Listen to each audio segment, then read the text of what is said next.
የናንተ ኮሚትመንት ትግሉ የሚጠይቀው ሁኔታ ነው በግድም ያስረን እውነት ለመናገርና በምንም ሁኔታ ውስጥ ቢያንስ ለዕለቱ የተዘጋጀውን መረጃ ይዘን እንቀርባለን ብለን ነው ምንመጣው ይሄን ሞራላችሁን ይሄንን ትብብራችሁን ከመረዳትም ከማወቅም የሚመነጭ ነው ወደ ቀጣዩ ወደ ዕለቱ ወሳኝ የሚባሉት መረጃዎች ለፍና ዛሬ ፕሮግራማችንን ሰብሰብ እናደርገዋለን ወደ መረጃዎቹ አልፋለው በዝርዝር መረጃዎችን ወደ ማቅረቡ ነው የምንሄደው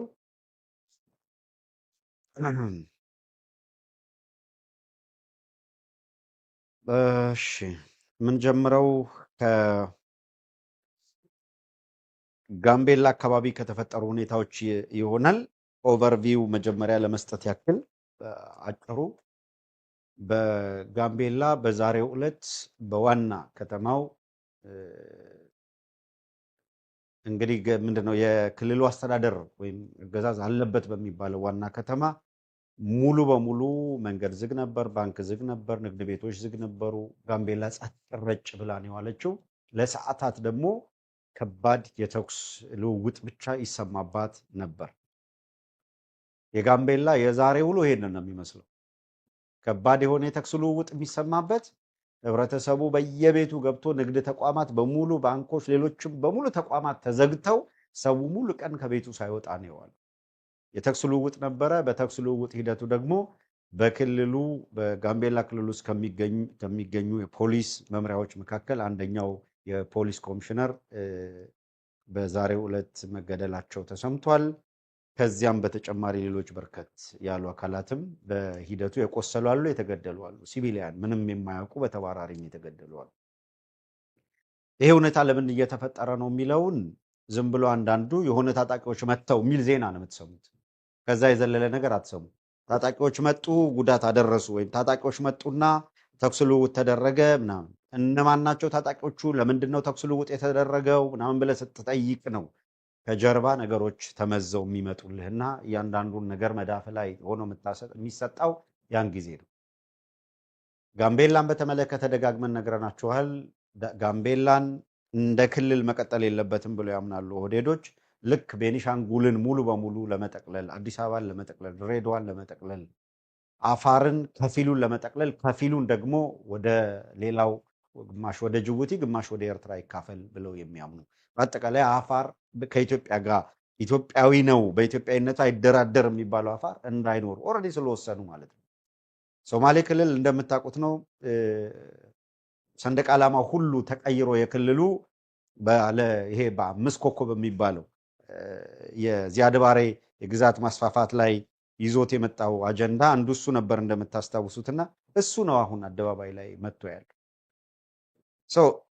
የተወሰኑ እዛ ያሉ አመራሮች ግብግብ ይዘው ነው የለም ይሄ መሆን የለበትም ይላሉ አብይ አህመድ ደግሞ በስሩ በኮለኮላቸው ኃይሎች አማካኝነት የሚፈልገውን ለማድረግ ጥረት እያደረገ ነው ያለው ጋምቤላ ጥቃት የሰነዘሩት ሸኔ በሚል ይጥሯቸው እንጂ ለቸና ሲርና ይበለው ሸኔ ይበለው ልዩ ኃይል ይበለው አድማ ብተና ይበለው ምናምን ይበለው ይሄ ግልጽ በሆነ መንገድ ባገዛዙ ፕሮግራም ይዘው የሚመሩት ፕሮጀክት ይዘው የሚመሩት ጉዳይ ነው ምንም ዛሬ ነገ ሊባል የሚችል አይደለም መሬት ላይ ያለውን እውነታ ግልጽ አድርጎ መናገሩ ያስፈልጋል ልዩ ፍቅር በጣም እናመሰግናለን ለኮሚቴ ኃይሌ ጋምቤላ ላይ የሆነ ያለው መጀመሪያ ክልሉ እንዲኖረን ስለሚያስፈልግ ጋምቤላን የኦሮሚያ አካል ለማድረግ ፕላን አድርገው የጨረሱት ጉዳይ ስለሆነ ደቡብን የመበታተኑ ጉዳይ ቀደም ብሎ ያለቀ ፕሮጀክት ነው ልብ የሚሰብረው በጣም የሚያሳዝነው ነገር ምንድነው በእኛ በኩል በተለያዩ ምክንያቶች እየተጠቃ ያለው የማህበረሰብ ክፍል አጥቂው የሚያደርገውን ግማሽ ሩብ እንኳን በተደራጀ ሁኔታ እንቅስቃሴ ያደረገ አለመሆኑ የፈለጉ አካላት በፈለጉት መንገድ እንዲፈነጩ እድል የሰጠ መሆኑ አሳዛኙ ፓርት እሱ ነው ጋምቤላ ጋር ለቆይ የጋምቤላን ጉዳይ ያነሳ ነው ጋምቤላም አሁን በቁጥጥር ረገድ ካያችሁ ጋምቤላ ያለበትን ሁኔታ እዩ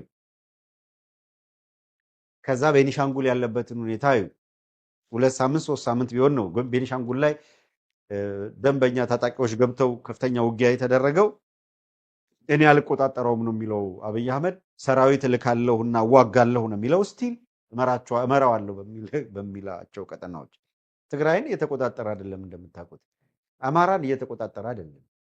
አፍተሮል የፖለቲካ አንድነት ለመፍጠር የሚያደርጉት ጥረት የሆነ ነገር ቢኖርም ኦሮሚያን አብይ አህመድ እንደ ኦህዴድ እንደ ድርጅት እያስተዳደረው ነው ማለት አይቻልም።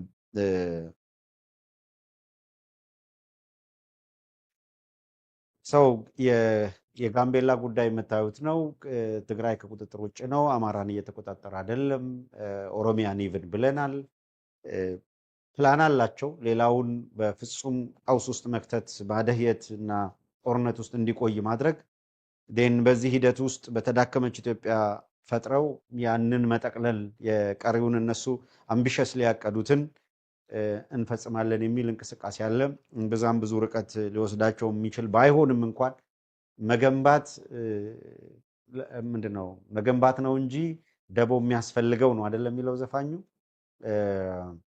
እኛውን በቃለን ሲፈርስ አትጥሪ ሰው ይላል።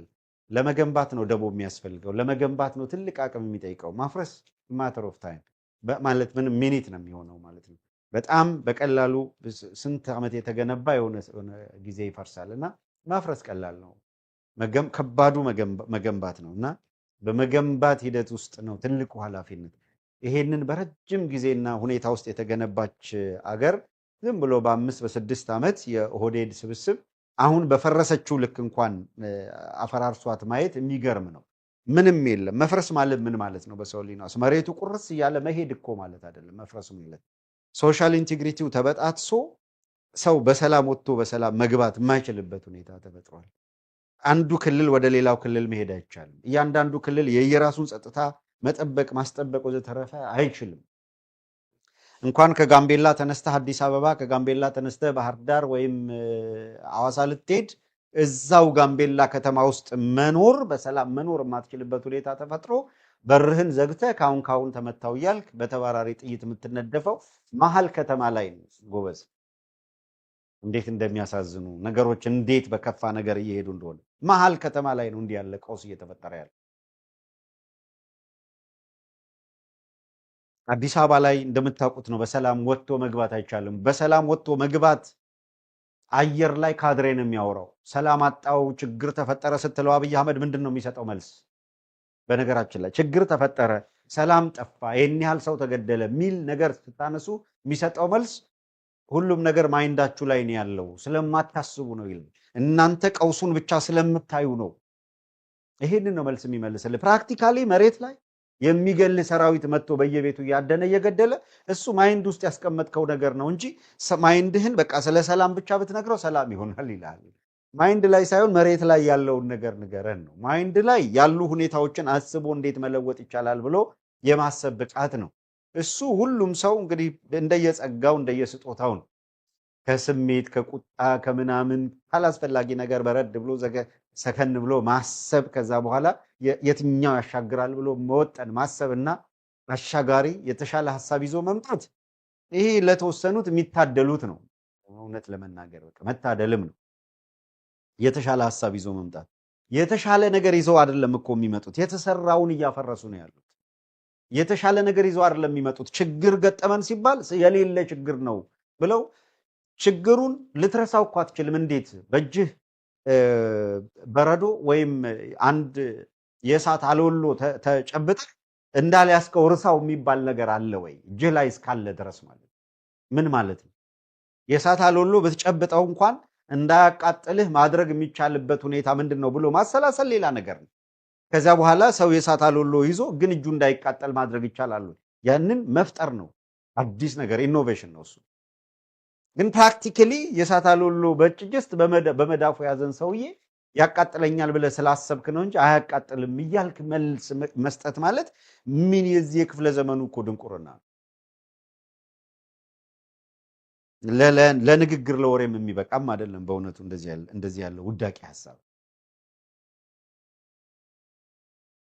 ከ4 ኪሎ በቀር ራሱ አብይ አህመድ ወደ የትኛውም ቦታ ሲሄድ በሰፊ አጀብ ካልሆነ በቀር አይሄድም።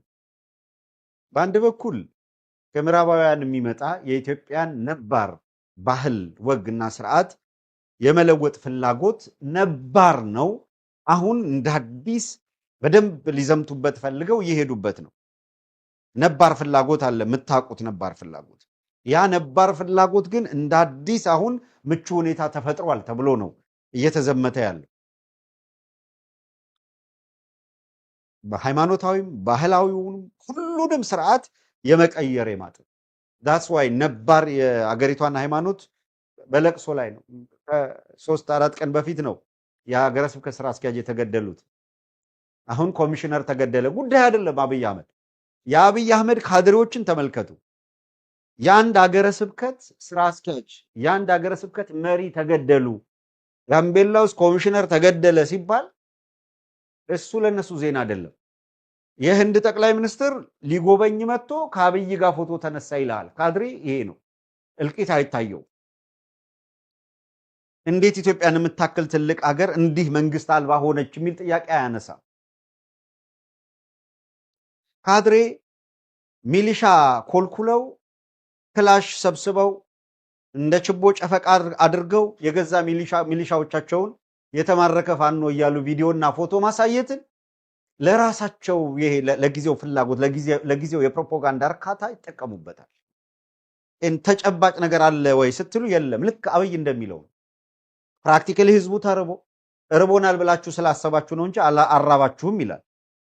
ተራብን እያሉት እኮ ነው። አልተራባችሁም፣ እርቦናል ብላችሁ ስላሰባችሁ ነው። አራበንም ስትሉ አይረባችሁም ይላል። የተራበ ሰው አራበኝም በማለት እና በማሰብ ከራብ መዳን የሚችል ቢሆን ኑሮ በዓለም ላይ ታዲያ ሁሉም አራበኝም እያለ እያሰበ እኮ ምግብ አለመብላት የተሻለ ማሰብ የሚችሉ አካላት ሁሌም አይራቡም ነው። ግን ቁር ያለ በቃ ግራና ቀኝ የሌለው ነገር ነው።